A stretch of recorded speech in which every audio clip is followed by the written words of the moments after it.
Hello everyone, history सूत्रा में आप सभी लोगों का फिर से स्वागत है। आज हम चैप्टर 9 करने जा रहे हैं 12th क्लास के हिस्ट्री सूत्रा में, and this is going to be the first chapter of your modern history. Modern history के पहले चैप्टर में हम जा रहे हैं और आप देख सकते हैं इस चैप्टर में, चैप्टर का नाम है colonialism and the country side exploring the official archives. So basically यहां हम लोग बात करेंगे दो कम्युनिटी की, पहाड़ियाज एंड संथाल्स। ब्रिटिश के द्वारा लाए गए रेवेन्यू कलेक्शन मेथड में परमानेंट सेटलमेंट एंड रियोतवारी की बात की जाएगी, and we shall also talk about a revolt that took place in the Deccan area. Deccan revolts की भी पेजेंट मूवमेंट है, यहां पे पेजेंट्स का एक रिवोल्ट है, उसकी भी चर्चा हम लोग करने जा रहे हैं। तो if you look at this chapter you can see here I have already given you an introduction कि भाई यहां पे हम देखेंगे EIC का राज आ गया है, that means their rule has come and they are now collecting revenue. Now revenue policies इनके क्या हैं, इनके नियम क्या हैं, इनके laws क्या हैं, इनके कानून क्या हैं, and how are they impacting the people, rich को, poor को, all that we shall be looking from the perspective of the sources। क्योंकि भाई हम लोगों को तो कुछ लिखा हुआ मिला है, कुछ लोगों ने लिखा है, उससे हमें पता चलता है इस हिस्ट्री के बारे में। So if you see here, we start with permanent settlement which was brought in Bengal by EIC in the year 1793. So you can see here, just give me a second. यहां आप देख सकते हैं, they are mentioned permanent settlement had come in operation in 1793. Now permanent settlement में एक चीज था कि अगर आप टाइमली रेवेन्यू नहीं देंगे, अगर आप टाइमली रेवेन्यू नहीं देते हैं, this had come according to the sunset law of 1794, अगर आप टाइमली रेवेन्यू नहीं दे रहे हैं देन आपकी परमानेंट सेटलमेंट में जो जमींदारी है वो छीन ली जाती थी। So zamindari could be taken away. Now in this chapter initially they are mentioning about the story of Burdwan Raj, की बर्दवान के राजा का जमींदारी छीना जा रहा है, and how they are facing what all they are facing. तो यहां पे एक कहानी दी गई है कि भाई ये जब इनकी चीजों को ऑक्शन किया जाने लगा था तो अधिकतर इनके ही लोग, इनके जो ऑफिसर्स थे या इनके सर्वेंट्स थे, they only would be buying all these things. So जैसे मैं कह रहा हूं कि आप देखेंगे यहां पे, मान लीजिए बर्दवान के जमींदार अपना जो फिक्स वो उनको पे करना था, he could not, so now his zamindari would be auctioned as mention in this chapter. यहां मेंशन किया जा रहा है कि over 95% of the sale at the auction was fictitious. भाई नकली था। क्या हो रहा था, राजा के स्टेट को पब्लिकली सोल्ड तो किया जा रहा था, but they would remain under the control of the जमींदार ओनली, बिकॉज मैंने कहा ना, उनके नौकर, उनके लोग ही इनको खरीद दे रहे थे ना। प्रॉब्लम यह है, एज यू कैन सी, कि 75% से ज्यादा जमींदारी शुरुआती दिनों में उनके हाथ बदल गए। That means the zamindars could not give the amount of revenue that was expected from them, and that's why जमींदारी उनके हाथ से चली जा रही थी। अब देखिए यहां पे आप पता है आप लोगों को कि परमानेंट सेटलमेंट या जमींदारी सिस्टम को लाया ये गया था ताकि जो फ्लक्चुएशंस थे, रेवेन्यू कलेक्शन में जो फ्लक्चुएशंस आ रहे थे since 1770, it could come to an end. इसलिए यहां permanently, as you can see, permanently 1790s के रेट पर डिसाइड कर दिया गया कि किस जमीन से कितना रेवेन्यू कलेक्ट करना है, and that's how it was happening. But invariably शुरुआती दिनों में ये जो रेवेन्यू जो टारगेट था, it was so high that most of the zamindars could not pay them, and that's why उनकी जमींदारी ऑक्शन हो जा रही थी। So that was one of the things. Now देखिए, अंग्रेजों को तो लगा कि भाई हमें फिक्स रेवेन्यू मिलेगा, and that's why they gave this zamindari to the rajas who were called revenue collectors. They were also called the zamindars. हमेशा राजाज को ही नहीं दिया गया, कई बार तालुकदार्स को भी ये काम सौंप दिया जाता था ना। ये जो जमींदार्स थे, इनके अंडर कई बार कई सारे गांव आते थे, 400 गांव जैसे for example has been given here. जमींदार का काम क्या है, मान लीजिए जमींदार बिचौलिया है, ये रेंट कलेक्ट करता है नीचे के पेजेंट से जो अलग अलग गांव है, एंड ये रेवेन्यू पे कर देता है ऊपर में गवर्नमेंट को। सो गवर्नमेंट को रेवेन्यू पे किया जा रहा है, रेंट कलेक्ट किया जा रहा है नीचे के पेजेंट से। मैंने आपको पहले ही बता दिया why the zamindars would default. Most of the time demands were very very high, initial demands were very high that they could not pay. Number 2, 1790 के दशक में prices of agricultural produce were depressed and thus जो रेयोत होते थे, जो peasants होते थे, they could not pay the amount that was demanded by them और demanded from them by the zamindars. That was second factor. Third, मैंने पहले ही कहा सनसेट लॉ, एक स्पेसिफाइड डेट पर अगर जमींदार ने एक पर्टिकुलर टाइम तक रेवेन्यू नहीं पे किया तो उसकी जमींदारी को ऑक्शन कर देते थे। एंड फोर्थ, परमानेंट सेटलमेंट में शुरुआत में कोशिश की गई कि जमींदार के पावर को लिमिट किया जाए। भाई वो रेयोत से कितना कलेक्ट कर सकता है, कैसे कलेक्ट कर सकता है, these powers were tried to be limited. So because of these factors initially he would often fail to pay the revenue. Now यहां पे जमींदार के अलावा जोतेदार्स की भी चर्चा की जा रही है। गेस जोतेदार्स, यहां पे एक अंग्रेज अफसर फ्रैंकिस बुकेनन की बात हो रही है that he was traveling in northern Bengal and he met a class of rich peasants जिनको कहा गया जोतेदार्स।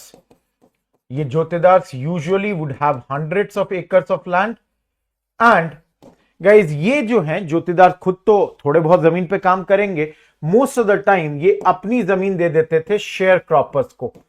ये शेयर क्रॉपर्स आप नाम से देख सकते हैं, जैसे मैं किसी जोतेदार के लिए काम कर रहा हूं, हमारे और उनके बीच में अंडरस्टैंडिंग हो गई कि भाई मैं उनको 50% दे दूंगा या 40% दे दूंगा, 33 दे दूंगा या 66 दे दूंगा, what ever be the understanding. और ये जो शेयर क्रॉपर्स हैं इनको आप देख सकते हैं यहां पे मेंशन है अधियार्स और बरगदार्स।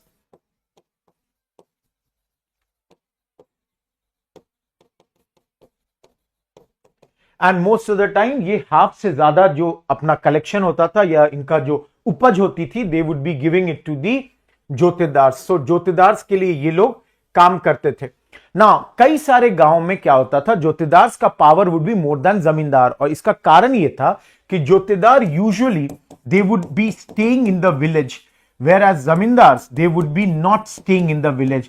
ये किसी बड़े शहर में जमींदार रहते थे, ये अपने एजेंट्स को भेजकर काम कराते थे, वहीं जोतेदार उन्हीं गांव में रहते थे। That's why they usually had more powers over here. They became very very powerful, invariably rich peasants हैं, बहुत सारा लैंड इनके अंडर में है।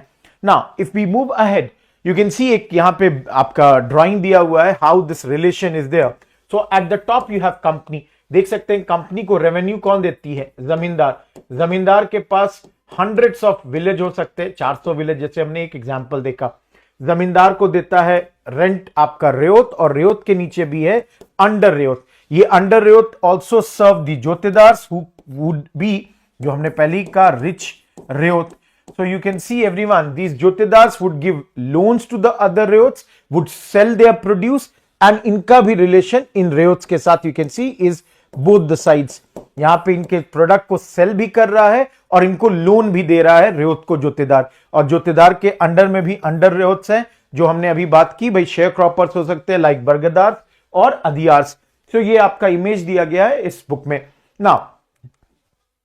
यहां पे जैसे आपने राजा ऑफ बर्दवान की बात हमने शुरू में की, तो ये लोग अलग अलग तरीका अपनाते थे सो दैट इनके जमीनों को इनसे छीना न जाए। जैसे एक तरीका क्या था कि इन्होंने डिक्री कर दी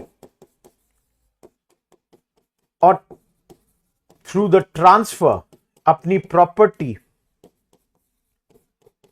इन्होंने अपने मदर के नाम कुछ कर दी। अब इशू ये था कि उस वक्त कंपनी ने कह रखा था बाय डिक्री कि अगर वुमेन की प्रॉपर्टी है तो उसको नहीं लिया जाएगा, that would not be taken over. So guys देखिए एक तरीका इस तरह से जिससे इन्होंने अपने प्रॉपर्टी को बचा लिया। सिमिलरली हमने पहले कहा कि जिन ऑक्शंस में इन्हीं के लोग सारी प्रॉपर्टी को खरीद लेते थे। कंपनी को पता नहीं चलता था शुरू में, बाद में अंदाजा लगने लगता था, लेकिन शुरुआत में इनके ही लोग प्रॉपर्टी के ऑक्शनिंग में आ जाते थे, बाकी लोगों को आउटबिड कर देते थे, and then they would not pay the purchase money. सो भाई अब मान लीजिए ऑक्शन में मैं आ गया किसी आदमी के बदले और मैंने ऑक्शन जीत लिया और बाद में मैंने वो मनी पे नहीं किया, सो इनवेरिएबली बाद में ये फिर से ऑक्शन, ये प्रॉपर्टी फिर से होगी। So this would keep on happening in those days. So bar bar again जमींदार के एजेंट ही खरीदते थे, परचेज मनी नहीं बेचते थे, नहीं देते थे, और ऑक्शन बार बार होता था। ये प्रोसेस लगातार होते चलता था, और दिस वे स्टेट भी एग्जॉस्ट हो जाती थी, पूरा प्रोसेस भी यहां पर खत्म हो जाता था, अदर बिडर्स भी यहां पे एग्जॉस्ट हो जाते थे। So all this would be happening in Burdwan and all.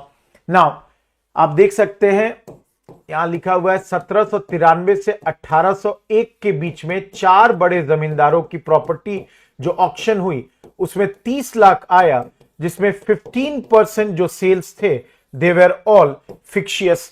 So this all would be happening in those days.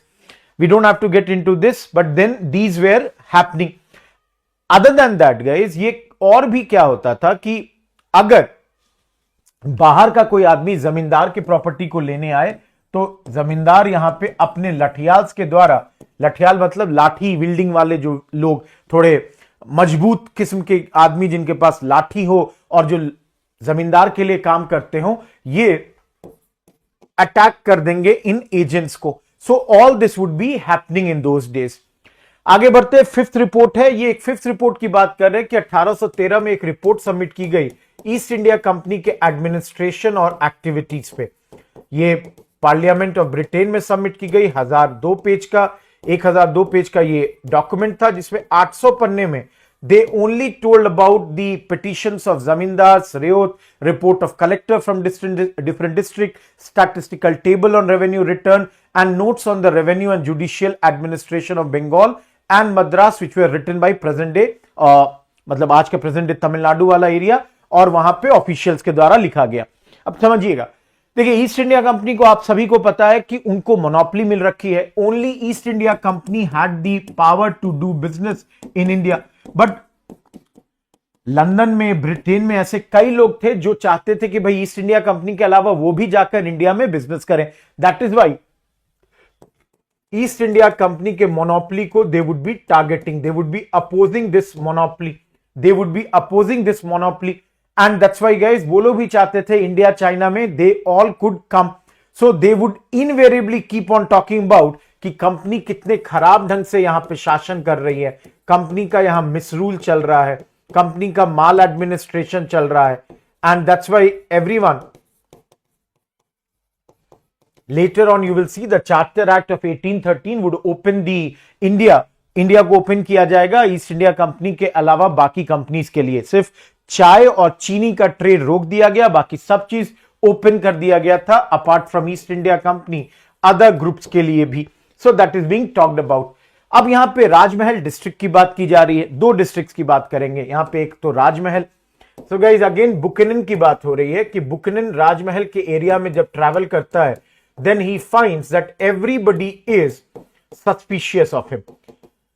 हिली एरियाज, राजमहल आज के झारखंड में है, यहां पे बुकनन को पता चलता है कि भाई सभी लोग जो है ना इसको लेकर थोड़े सस्पिशियस है ना। यहां पर इससे पता चलता है एंड रिकॉर्ड्स में है कि लेट 18th सेंचुरी में इस एरिया में जो लोग रहते थे उनको कहा जाता था पहाड़िया। पहाड़ियाज देख सकते हैं, पहाड़ शब्द, पहाड़ माउंटेन, माउंटेन शब्द से पहाड़ियाज आते हैं, and they are living around Rajmahal hills. गई ये अपने हर चीज के लिए they are dependent on the forest. तो चाहे आप इनका देखिए, महुआ एक फ्लावर कलेक्शन, 8th क्लास के एनसीईआरटी में हमने बात की है। फूड के लिए इसके कलेक्शन होता है, सिल्क कुकून्स है, resin for sale, wood for charcoal production, हर चीज के लिए they are dependent on the forest. ना हो क्या रहा है कि पहाड़िया हर चीज के लिए, चाहे वो hunter, shifting cultivator, food gatherer, charcoal producer, silk worm rearer, कोई भी रूल अपनाए, he is dependent on the forest. So guys यहां पर ये जो आपके पहाड़ियाज हैं, they are living in these forest, and ये फॉरेस्ट को अपना एरिया मानते हैं। ये मानते हैं कि सर्वाइवल के लिए इनको इन पे डिपेंडेंट रहना पड़ता है, and that's why they don't like अगर आउटसाइडर्स इनके एरिया में आते हैं। So they would all the time resist कि बाहर वाले लोग इनके एरिया में आए, and time to time they would raid, they would attack plains में जो सेटल्ड लोग, सेटल्ड एग्रीकल्चर करते थे, उनको ये लोग अटैक करते थे। सो गाइज इनवेरिएबली प्लेन में जो लोग सेटल्ड एग्रीकल्चर करते थे, उनके जमींदार ने पहाड़ियाज के साथ एक ट्रीटी कर रखी थी, एक अंडरस्टैंडिंग था कि भाई आपको टाइम टू टाइम हम कुछ ट्रिब्यूट दे देंगे, you should not be attacking us. So like this Paharia chiefs के साथ इनके अंडरस्टैंडिंग हो रखी थी। नाउ गाइज ये जो पीस था, ये जो निगोशिएशन थी, ये बाय लेट 18th सेंचुरी ये खत्म होने लगी थी। And you would see that what had happened is कि 1770 के अराउंड में ब्रिटिश एक ब्रूटल पॉलिसी अपना लेती है against Paharias and even kill them in a big number. बाद में एक ब्रिटिश ऑफिसर है जिसका नाम है Augustus Cleveland, he is the collector of Bhagalpur. Bhagalpur एक डिस्ट्रिक्ट है आपका गाइस बिहार में, very known for its silk. तो ये he is the collector of Bhagalpur. ये ऑफर करता है एक नया option and he proposes a policy of pacification. इन पहाड़िया चीफ्स को एनुअल अलाउंस के लिए दे दिया गया और इनको रिस्पॉन्सिबल किया गया कि they would be responsible for their men. Guys अधिकतर पहाड़िया चीफ्स ने इस अलाउंस को रिफ्यूज किया, but those who accepted they were not given the same sort of respect. So invariably guys this is the reason कि जब Buchanan is travelling in these areas, everybody is looking at him in a suspicious manner, क्योंकि अंग्रेजों को या बाहरी लोगों को पहाड़िया जो है वो सस्पिशन से देखते हैं। तो एक कम्युनिटी हो गई पहाड़िया। दूसरे कम्युनिटी की बात की जा रही है जो कि है संथाल। नाउ गाइस धीरे धीरे यहां एक और कम्युनिटी आती है that's known as your Santhals. These Santhals पहले लोअर हिल्स में सेटल करने लगते हैं, एंड जितना ज्यादा वो सेटल करेंगे उतना ज्यादा Paharia they would go deep in the jungles, they would be moving deep into the jungles. Now फिर से वही 1810 में बुकेनन जब इधर आता है and he is moving beyond this, he reaches a village. Here you can see the village name is Gunjuria. Gunjuria जब he reaches, he finds that यहां पे रहते हैं संथाल।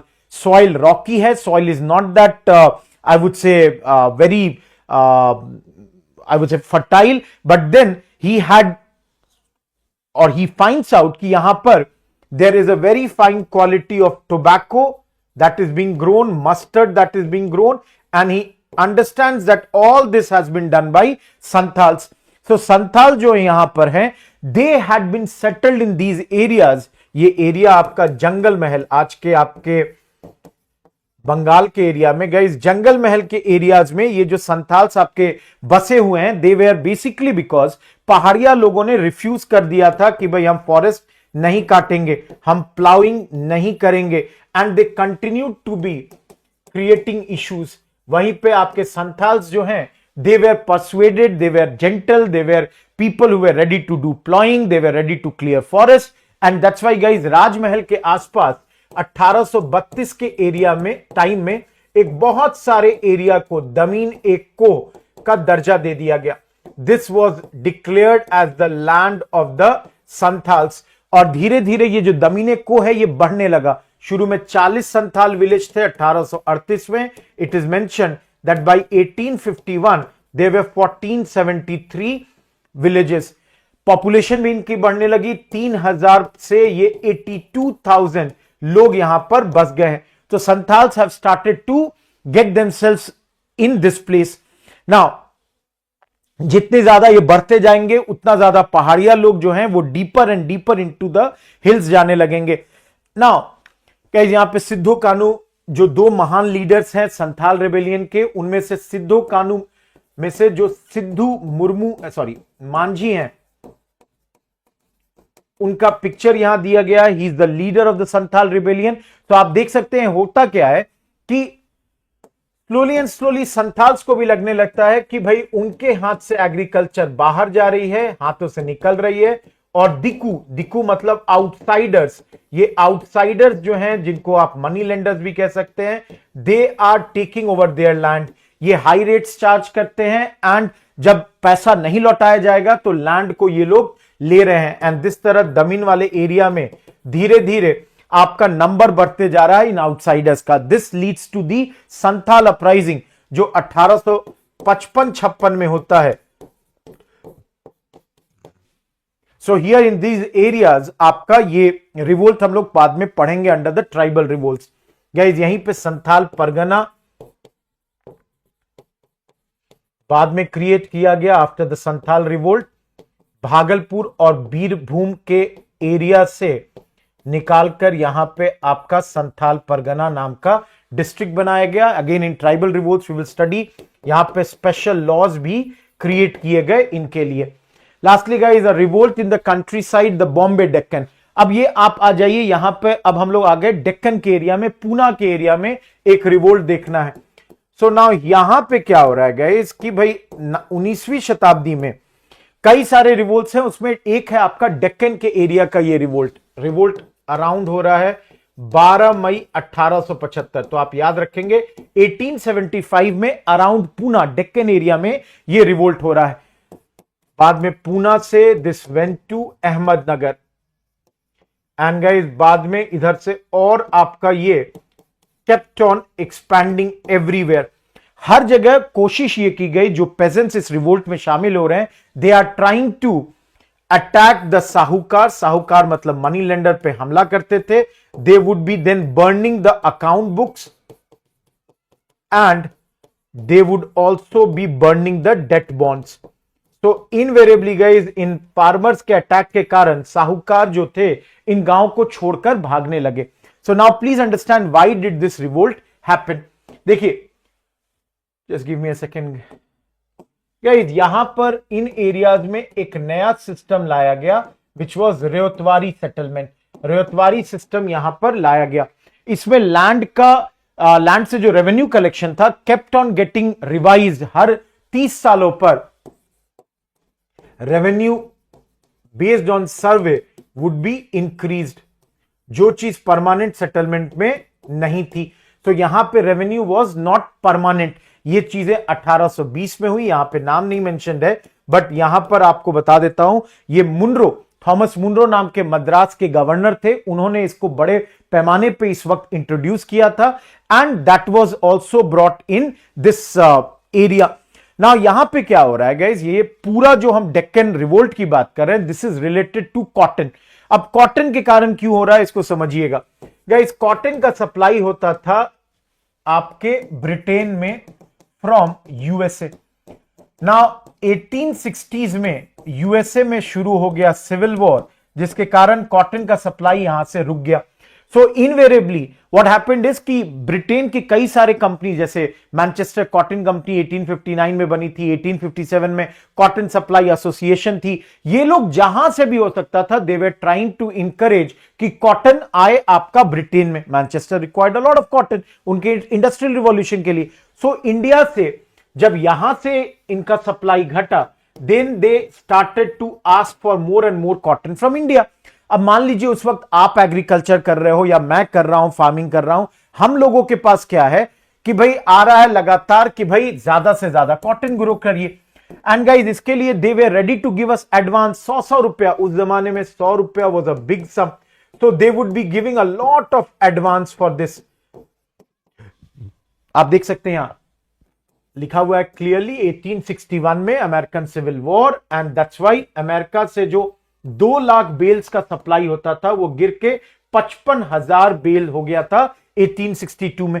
सो गाइस आप समझ रहे हैं, डिमांड ज्यादा है, सप्लाई कम है, प्राइसेस हैव गॉन अप, बहुत ज्यादा प्रॉफिट की चांसेस हैं। दैट्स व्हाई इन इंडिया लोगों को प्रॉफिट दिख रहा था, एंड दैट्स व्हाई जो साहूकार थे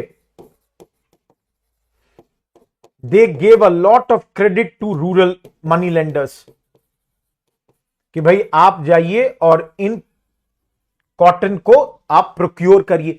तो हर जगह बूम होने लगा, अधिकतर लोग कॉटन ग्रो करने लगे। दो यहां पे कह दे रहा हूं पहले ही कि सिर्फ रिच फार्मर्स को ज्यादा प्रॉफिट मिला, but then everybody was now trying to get as much cotton as possible, produce cotton. So आप देख सकते हैं 100 रुपीज एज एन एडवांसमेंट उस वक्त। You can see 100 rupee for every एकड़ दे प्लांटेड विद कॉटन, इतना एडवांस अमाउंट दे दिया जा रहा था।